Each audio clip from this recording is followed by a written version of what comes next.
Ladies and gentlemen, thank you very much. I'd like to introduce now our panel. We will be talking, having a town hall, so we'll be sitting here and chatting, with the brilliant title, which I did not make up, of Ballots, Bullies, and Bots, which is going to be all about the different ways in which malignant actors influence elections. And there is a recent case study, which some of you may have heard of, which was known as the US presidential election in 2016, where ballots, bullies, and bots would all appear to have played some role. So I'd like to invite our panelists up on stage. We've got Adam Parkhomenko, Parkhomenko, a former advisor to Hillary Clinton. We've got Brookie of the Atlantic Council, who is formerly of the Obama White House on the national security portfolio.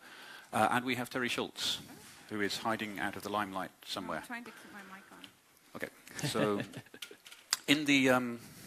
I just want to give a little bit of context to this as we start. Teri and I go back a long, long, long way. To the Cold War. To the Cold War, indeed. But just to put into perspective and to give a little angle of hope on what we can talk about, Estonia in 1991 was in the process of throwing off Soviet domination and becoming a democracy, which is a quite big step to make. And there was a critical moment in 1991 where the Soviet armed forces started surrounding the Tallinn TV tower with tanks. Now, the tanks didn't actually go in, unlike in Lithuania. One reason that the tanks didn't go in is that there was a journalist sitting in the top of the tower who had a live phone line going to CNN and was able to look out of the window and tell CNN live, hey, the tanks are down below. That word went back to the Kremlin and the tanks did not go in. The reason I'm saying this is because that journalist was Teri Schultz. So, first of all, round of applause for Teri Schultz for saving Estonia. Oh.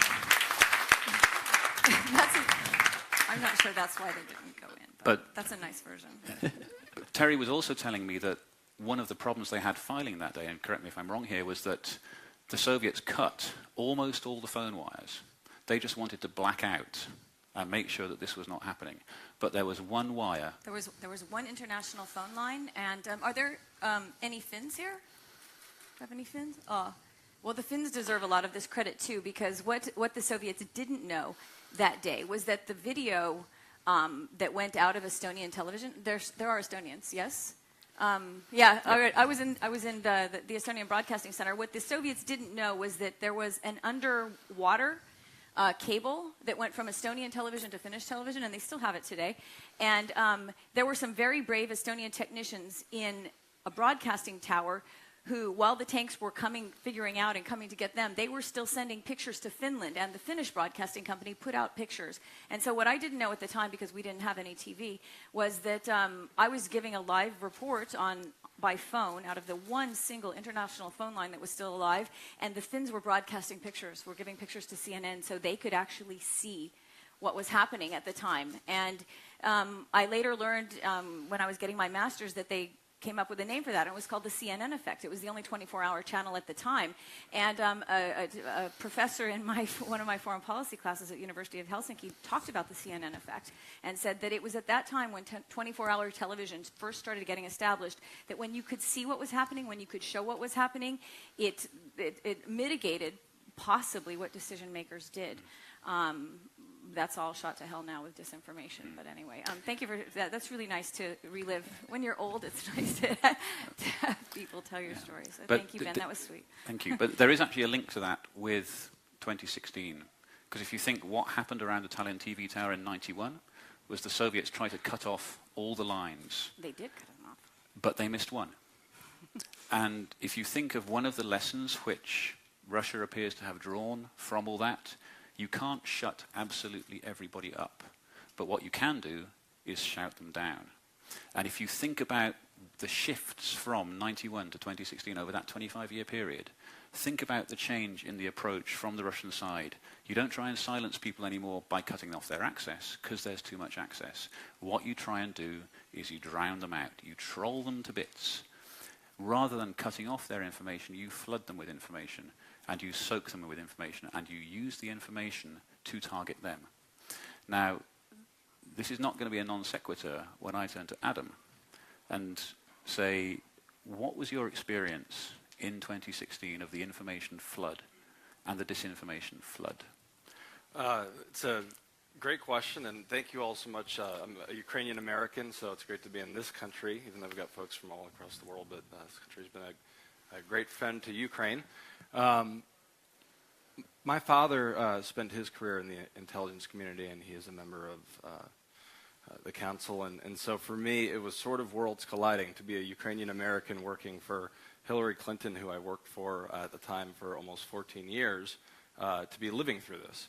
And I think part of it was, as a kind of a political operative who is, always on the political side, a lot of it was unexpected, since that's not the field that I was in, and it wasn't something that we were expecting.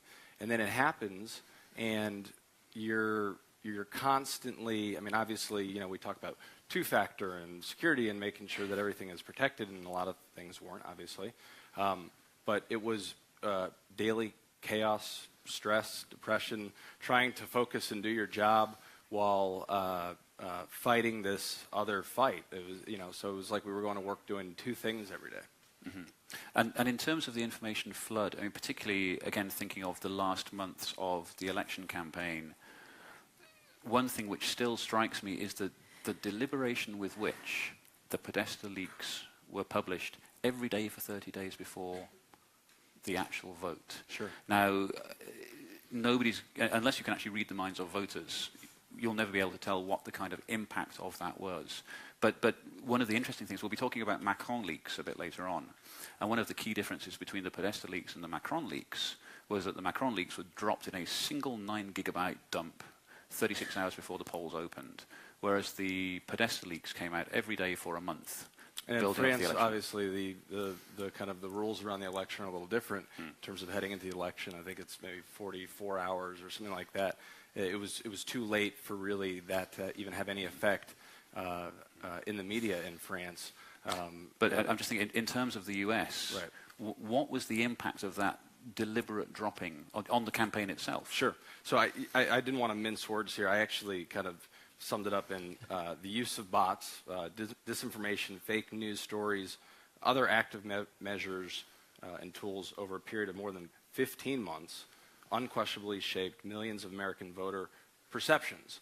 So you see online, a lot of people are talking about what did or didn't happen in the actual, electronic devices when people were voting.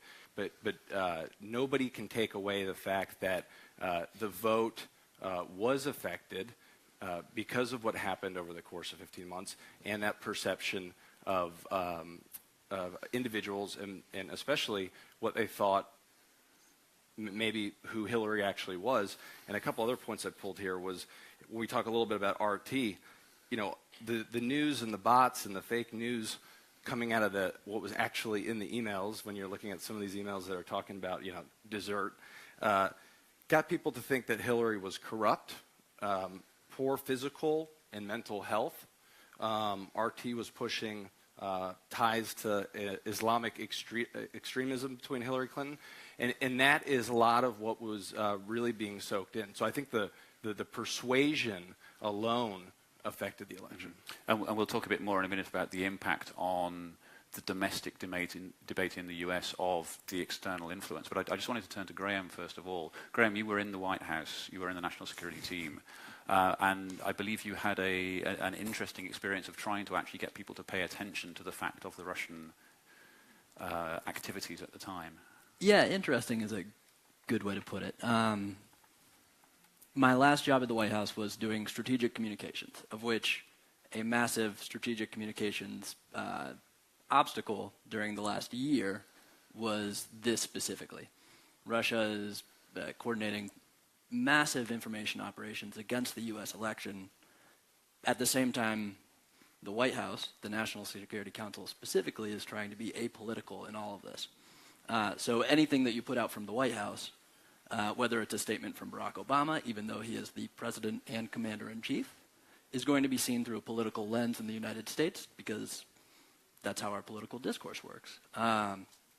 So if you look at the timeline, we knew exactly what Russia was doing. There's a massive intelligence community that all agreed on the fact that Russia, yes, absolutely, massive information operations. And I think there's a big difference in the way that we talk about it. There's, we use the term hacking, but which it was hacking, but at the same time it wasn't necessarily hacking into election systems and things like that in a massive way. What they were doing is hacking using not as sophisticated tools like spear phishing John Podesta, for instance, which gives them a good amount of things to talk about, or just chaos that they can sow within the way that we talk about things in the media, in the electorate. So, in terms of timeline, we put out a statement on October 7th, which is extremely close to the election day. It's the first week of November, that said all 17 U.S. intelligence U.S. intelligence agencies agree that Russia is trying to influence the outcome of the U.S. election. And the U.S. government put that out from the Director of National Intelligence, Jim Clapper, because of the issue that I just said. If Barack Obama had said that, it would have been seen in a very political way. The way that we saw it, it was not a political issue. Another nation state is trying to mess with our elections. That statement didn't get as much traction in the press as we would have liked, which is maybe the understatement of the election. The next day, there was a leak or that week, I should say, there was a leak of Access Hollywood tapes, in which candidate Donald Trump, said some salacious things, and it took over the internet. So in our conversations with reporters, we would say, did you see the statement that we put out? We just said that the entire intelligence community agrees that Russia is hacking our election. And they said, well, yes, it's an interesting story, but did you see the Access Hollywood tapes? Which was a challenge that we had to deal with, and they were also dealing with. I mean, a lot of smart reporters would have rather been reporting on the U.S. intelligence agencies, but we're getting, pressure from editors and others to write the story of the day, which was, did you see what Donald Trump was tweeting, or did you see the Access Hollywood tapes? Which is a challenge for everyone at this point. So, and particularly on the reporting, I mean, I'm a former journalist. Teri is a great journalist. Do the journalists have questions to answer about the way everything was covered? I mean, if you think, no matter how much we talk about RT and Sputnik, they are tiny in the US, in any international media field. They don't have huge credibility outside certain echo chambers. The damage was done by the mainstream media picking up and running with all these stories. So it's a very, very difficult situation. Obviously, you want to be talking about what people are going to talk about. That's your job as a journalist. But are there questions that the journalists need to be asking themselves in the coverage? Of course, and I will include my constant disclaimer here that journalists and editors are two different entities. And when you talk to an individual journalist and we care about the story and we cover the story minute by minute, that doesn't mean it makes air. That doesn't mean it gets on the front page. It doesn't mean that we come back and we pitch a great story to our editors and you get clearance to cover it. So please recognize that there's a huge disconnect between individual journalists and what actually makes it into papers or on the air. But I think, Ben, and I'm here sort of as a semi-moderator as well, and you need to come in here because when we talk about the difference, not the difference between whether people covered the Clapper statement versus the Access Hollywood tape, but the way that the impact of the Podesta drop versus the later Macron drop worked was largely because of how it was dripped out. And Ben, you can speak to that. But when journalists woke up in the morning and looked at what the next, incredibly harmful statement was going to be out of this data leak versus Macron getting it in one fell swoop that nobody could actually get through in time, I think that was a bigger difference. And I mean, I'm obviously I live in Brussels and I don't cover DC, but Ben, perhaps you could talk about how that was very strategically dripped so that every day the news cycle would be dominated by this kind of statement versus the Macron dump seemed so unprofessional and clumsy and stupid in comparison. And I don't think we'll see one of those again. But it was a huge loss for the Kremlin, so there's not going to be a 48-hour dump like that. So let's talk about sort of, I mean, it's a different question what journalists are drawn to cover because of the news cycle and the strategic sort of direction in releasing them in these two different ways. I think that's more interesting than. Can I just say two things as to that just occurred? When we talk about maybe in the U.S., folks not regular reading RT and Sputnik. Are they regularly reading them? I mean, So, when you said they aren't, but it's also important to remember we had a candidate who was using that as his news in speeches, and that coming out of his mouth and the coverage of him spread wildly. So, it was almost like Donald Trump was a catalyst for RT and other reports. And then I think the other thing, to be fair to the reporters when you talk about editors, is there's a lot of people that don't read past a headline, and you're not writing the headline, and a lot of the headlines are not reflective of the actual stories. Yeah.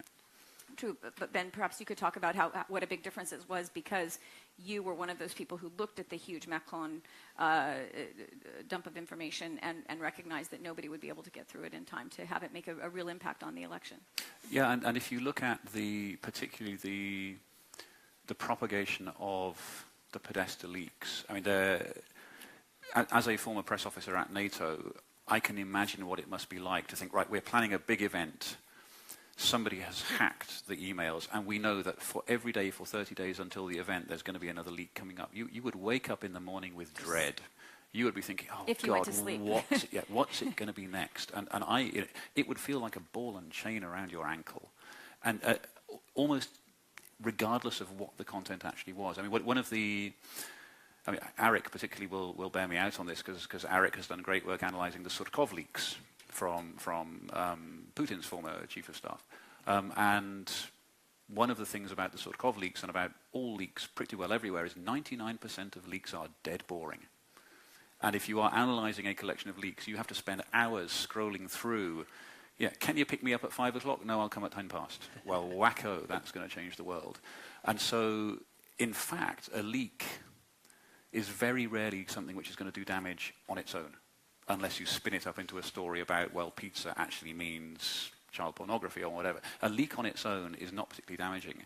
The damage comes when everyone is focusing on the leak as the medium through which they then perceive the candidate. And the dropping of the leak every day for 30 days beforehand was a way to put a distorting prism in front of Hillary Clinton, because everyone was subconsciously thinking about the leaks, what's going to come out. They're expecting something, they're looking for something. And Adam, I mean, to what extent did you find during the campaign, did the leaks come to dominate everything? I mean, were there press conferences where you were trying to put out a positive message and the leaks came up? Or the DNC chair had to quit because of it. Yeah, I think one of the things when we talk about the 30 days is if you go back to June 12th, I believe is the date, that's when Julian Assange went on UK television and said there's going to be leaks regarding Hillary Clinton. And then you have the Guccifer account, which Guccifer 2, which many online are now calling G2, which looks like it's just a decoy and a distraction to take similar documents that WikiLeaks was going to release to make it look like it wasn't actually a hacker, so folks could get this so focused on what Putin does best after every election, which is he finishes up with the sowing of doubt and confusion. And so this wasn't just something throughout the campaign. This is still very much ongoing. This is debated every day online. And, there's a couple accounts out there now, one specifically that looks like it's tied to WikiLeaks, which is trying to discredit G2 to make it look like the hacks were actually an inside job of the DNC. So everybody is focused on, Russia never actually hacked the DNC when that was just a decoy and distraction to release other documents that were coming out of WikiLeaks, except WikiLeaks can say, hey, we had the actual documents that didn't have any edits, and Russia hacked the DNC, and it was actually basically June 15th when that G2 website went on, and WikiLeaks started releasing these emails all the way through, and that drove a large portion of what was happening every single day. And I think a key here, too, is remember, I think even towards the end, Putin didn't even think Trump was going to win. Part of this was just to divide the country as he thinks ahead to his own election in 2018, and he ended up winning in more ways than one. Sure. And I was going to ask, in terms of the response that Graham had when people are trying to say, look, Russia's trying to hack the election, to what extent was there a sense of foregone conclusion? To what extent was that, do you think that reaction was driven by everyone's thinking, well, Hillary's going to win, so even if the Russians are trying to hack it, well, who cares? It's not going to make a difference. Was there a sense of complacency there? A sense of complacency, yes. Foregone conclusion that Hillary Clinton, that was the common knowledge, or that was common logic, I would say. And everybody had kind of operated on that assumption, right? Everybody in government, everybody in media to an extent, not so much the campaign, I'm sure, because campaigns are, as Adam can attest to, hard work until the very, very, very end. But everybody was operating on the assumption that Hillary Clinton was up in the polls. Hillary Clinton was an absolutely qualified candidate. People covering these things on a day-to-day basis had perceptions of Donald Trump saying there's no way that this could possibly happen. So it was a foregone conclusion, and I think that affected the decision-making process, right? So in the response that the administration had, for instance, if Hillary Clinton had won, hindsight 2020, if Barack Obama had stepped in right away and said the Russians are hacking us, their intent is to hurt Hillary Clinton's image. Their intent is to, when Hillary Clinton wins, make her a less strong president to deal with. Then I think that we'd be sitting here having a conversation saying, was Barack Obama directly supporting Hillary Clinton? Which would be a totally different problem, and we would have a conversation about, strengthening institutions and transparency.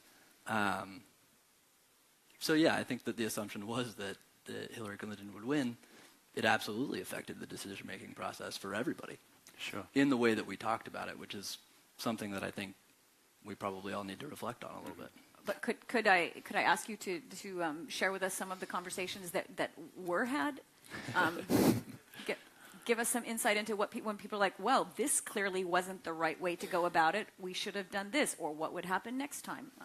Well, I think it's an extremely tight rope to walk, right? That's been extremely well reported on in the aftermath of the election. But again, but in the room. In the room. Well, I'll say that people were very nervous about coming across as political on a national security issue, which is going to be something that is always going to be something that we think about from any office at the White House, regardless of what the topic is. Depending on who's president. Sorry? Depending on who's president. Depending on who's the president. But, yeah, I should say at the time, people were very nervous about that. And should be. And should be, because it's an institution that people need to trust. One of the things that we would consistently say when we were dealing with any number of issues, not just Russian disinformation, but propaganda that ISIS was putting out, was that the United States government does not have the luxury of getting away from facts. I don't know if that's something that we can say right now at this point, because I'm not in the room. But at the time, that's a tightrope that we needed to walk on all of these issues. Mm-hmm. On this very specific one, I think that, clearly decisions could have been made differently, but at the same time, I'm not sure it would have changed the outcome. And talking of the outcome, I mean, I've been reading a lot of Russian propaganda in a lot of different contexts for a very long time. A lot of it doesn't work.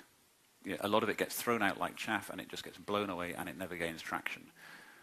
Something here gained traction, and if you look at online communities in the US, there was an enormous amount of sharing by people who were obviously Americans. This wasn't Russian botnets doing the sharing. This was American voters who were going online, and they were amplifying the kind of messages that were coming out of Sputnik and RT.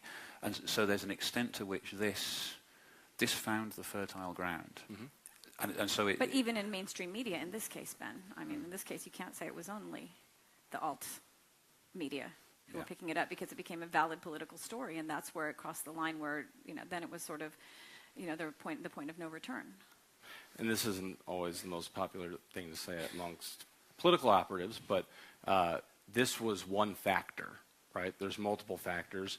I think this was an overarching factor that caused serious problems when compared to others, but we also could talk about should someone have campaigned more in one state? Should more money have been spent on the ground in one state? So there's that piece, but I think that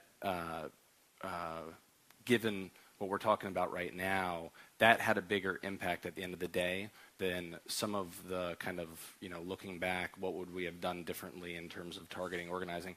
And I think there's a lot of lessons learned coming out of this election that will be used for future ones. But this was just people didn't know if what they were reading was real. People didn't know, and I've had strong Democrats reach out to me after the election that said, I voted for her, and now looking at this, I didn't put any time into it. I would have gone out there and campaigned for 40 hours for her, but I bought into so much of what was saying, and I still thought she was the better choice at the end, but it impacted what I did. And as we took the stage here, Donald Trump at G20 tweets out that John Podesta at the DNC, wouldn't release the server to the FBI.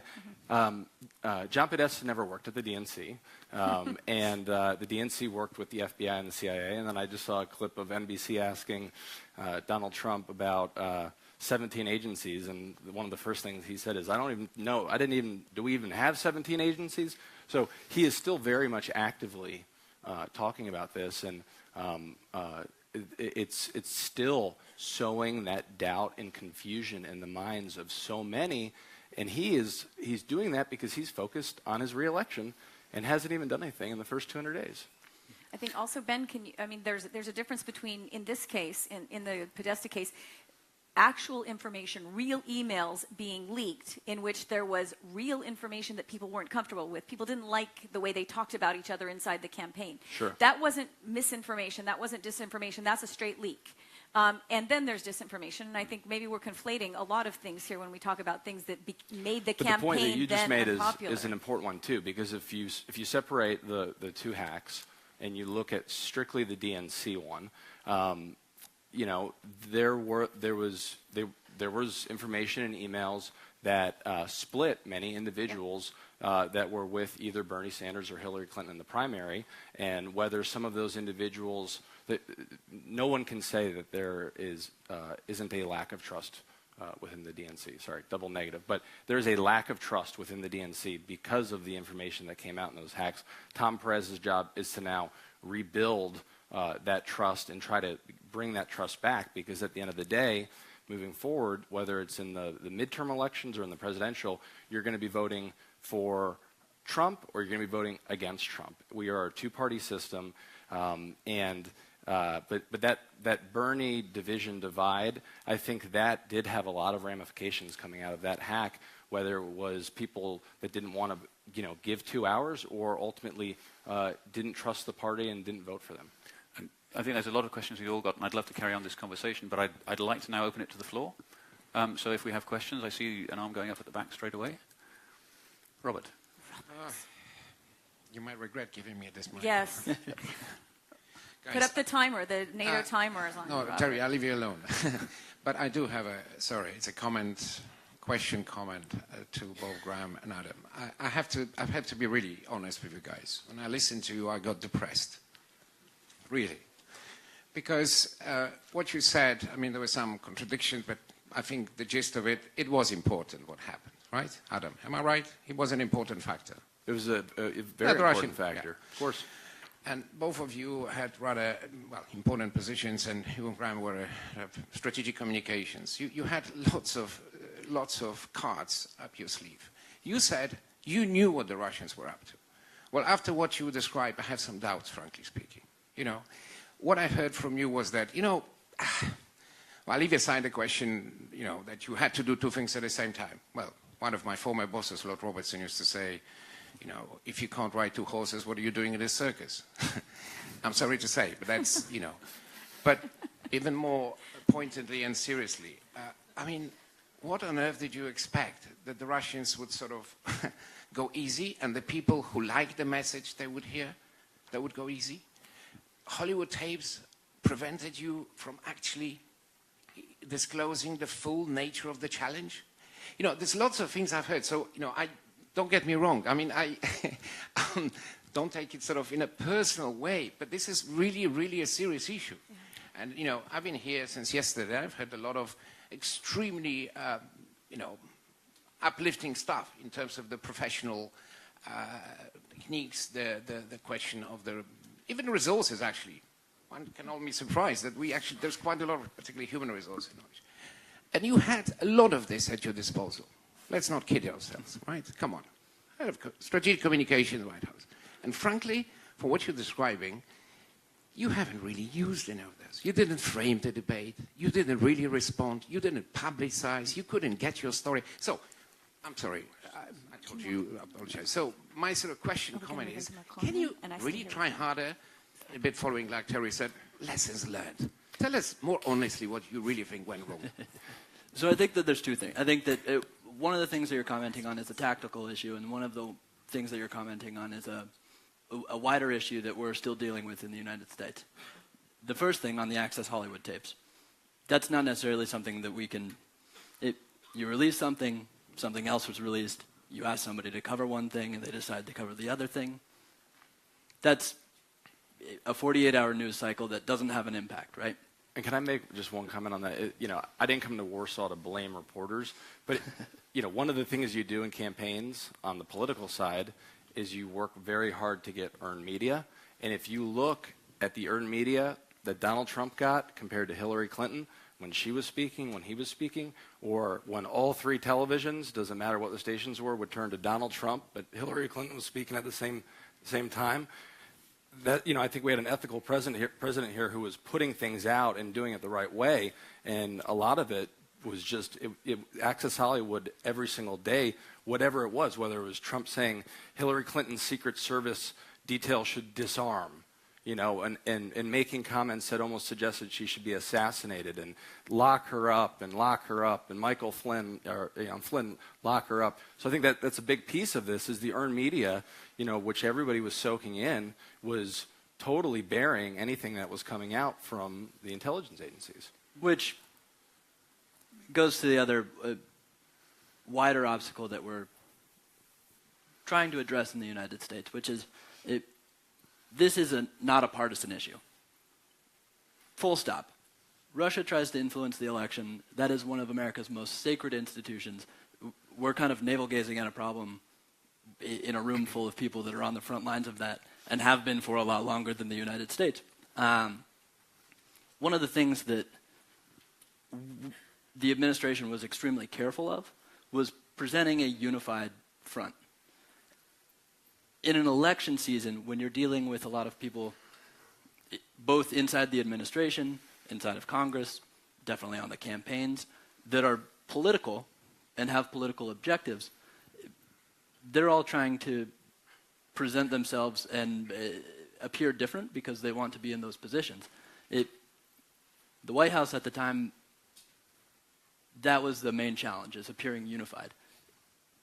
In terms of Russia hacking into the elections, you need to present yourself as one nation. That's the challenge that we had. The resources to do that require talking to Congress, it's not just the White House is what I'm trying to say. It requires working with all of these institutions, working with the press. It also would have required a country that wasn't completely caught up in election fervor. That was 1 month before the election you're talking about. Right. So that's not a normal time. Right. So within a very condensed discourse, getting everybody in with different objectives on one page, presenting a unified front, to say that the White House was a single point of failure on that would be not kind of taking this problem into this problem the United States is still facing, frankly. By the way, 47% of Republican voters in the U.S. as of last week now view Russia as a friend or ally. Seriously? Yes, which was not the case 4 years ago. So clearly we're still trying to figure out how to talk about that as a nation as you're watching three Americans talk about this. Yeah. Okay. So, ladies and gents, thanks very much. That's all we've got time for now. God, I feel like a TV host. But except you're staying here and I'm staying here. We're staying up to talk about Macron leaks, which might be a slightly more positive story. So hopefully we can give Robert some optimism back. But thanks very much. Thank you, guys. Appreciate it. Thank you. Thanks.